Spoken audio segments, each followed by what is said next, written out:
Alright fellas, welcome back. This is the final video for the playlist for the Hopster Tropics. This is the final thoughts, final tastings. We've been 3 weeks in the keg now, conditioning. The bottles already went out for the Grand National, which I managed to get, well, virtually no footage of that. But Harry did come over for that and I got very drunk. I'm glad there's still some left in the keg. 3 weeks conditioning and I think you'll find it's formed a very, very, very nice meringue head. Like I say, now we're going to do the final thoughts, final tastings. Hopster Tropic IPA. Now, I have to say, guys, it's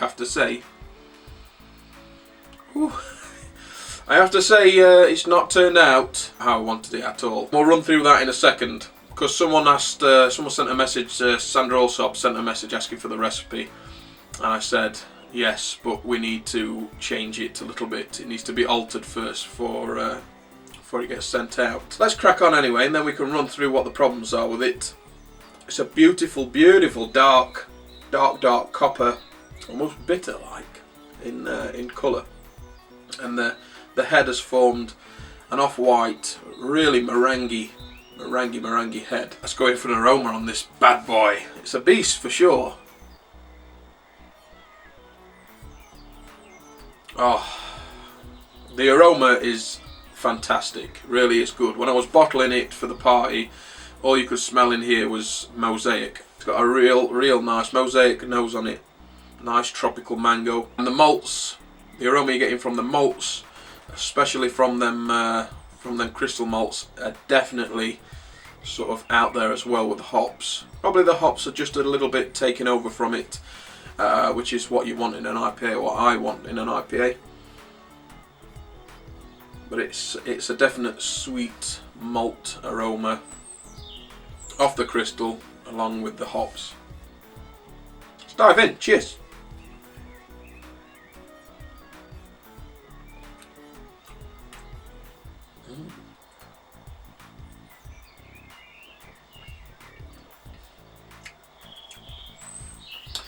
So, instantly what grabs you straight away is the crystal.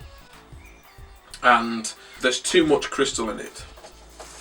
There's too much. Only a touch too much. But like I've said before, a touch too much of crystal can be a lot too much. It can be too much. We've got 82.5% of the grain bill is Marisotta. And then we went for Crystal 40, Crystal 60, 8% of Crystal 40 and 5.8% of Crystal 60. And it's just a touch too much. It's sort of throwing the balance off a little bit. Having said that though, it's not an unpleasant drink, it's not an unpleasant beer at all, and it ain't a million miles away from where it needs to be.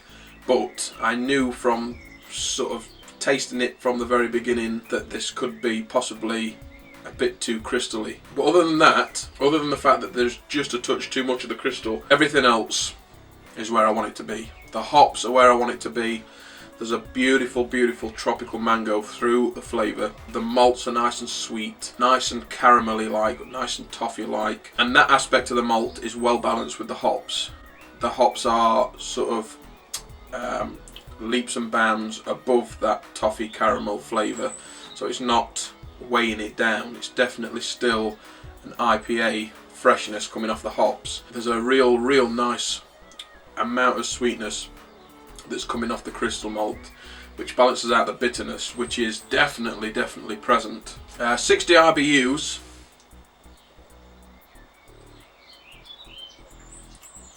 But because of that extra crystal that we sort of want to knock down, that is giving it an extra bite on the bitterness. Conditioning's good. Can't really tell much difference in a week from when we were drinking the bottles at the party and to drinking it now. It's actually nice and clear as well.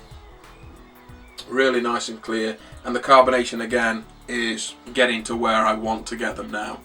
It's not quite as perfect as a coconut IPA, but it's definitely getting closer to where I want it. Just wanting a tickle of carbonation, don't want it roaring through the beer. So all in all, a good good start to something that's going to be really special, I think. A touch less crystal. When I rebrew it, I'm going to add a touch less crystal. Everything else is fine. The colour's where I want it. Them toffee caramel flavours are where I want it. The hops are definitely where I want them. It's just a shame we added just that touch too much crystal. But never mind, fellas, that's easily rectified for next time. So if this is the first video I've come across for the Hopster Tropics, then go to the channel, find the playlist. It'll be in the grain to glass playlist, and then you can follow the progress from start to finish on this one. So if you're watching it the wrong way around from the tastings, go back to the beginning where we brew it, dry hop it, get it in the keg, and the final thoughts, final tastings. And that's it, fellas. Sorry if this one's been a bit rambly. So don't forget to thumb this video because you don't want to do. Don't forget to subscribe. There's a little red button down here that says subscribe. Click it and you won't miss out what's coming up next. Share the video, get it out there for all to see. And until next time, I'm out of here.